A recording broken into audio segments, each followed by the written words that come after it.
Sveiki visi ir vėl grįžę į apžvalgą su Dovydu. Tad šiandien mes lankomės pas mūsų rėmėjus Roletas.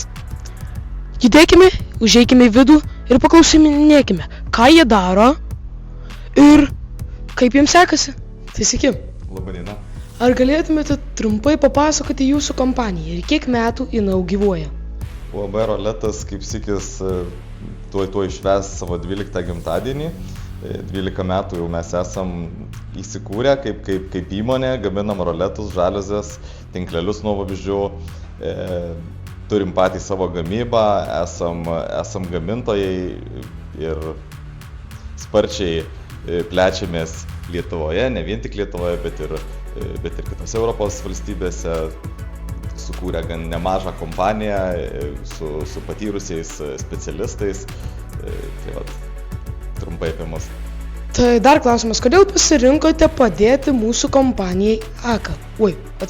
Mūsų komandai AKA.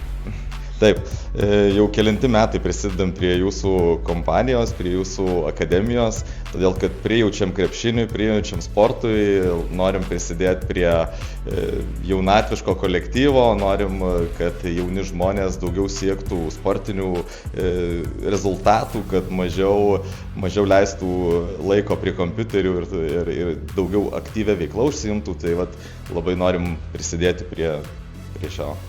Tai dabar numeskime stresą ir tai palikime jūsų fantazijai. Tai dabar kokia būtų ir kur jūsų nuostabiausia kelionė ar išvyka? Kelionių daug turėjau, jeigu iš mano asmeninės patirties, tai man visada aš prijaučiu Azijai, rytams, tai vat, man pačios nuostabiausias kelionės yra į rytus. Tai nesvarbu, gali būti Tailandas, gali būti Malaizija ar kitos rytų Azijos valstybės. Ir paskutinis klausimas. Kokia yra jūsų mėgstamiausia krepšinio komanda? Labiausiai prijaučiu šiuo metu Kauno Žalgiriui. Aš irgi. Tad iki kito karto ir ačiū už jūsų laiką. Ačiū Jums. Gaila, bet jau viskas. Ačiū, kad klausėte. Čia buvo apžvalga su Dovydu. Ir iki kito karto. Viso.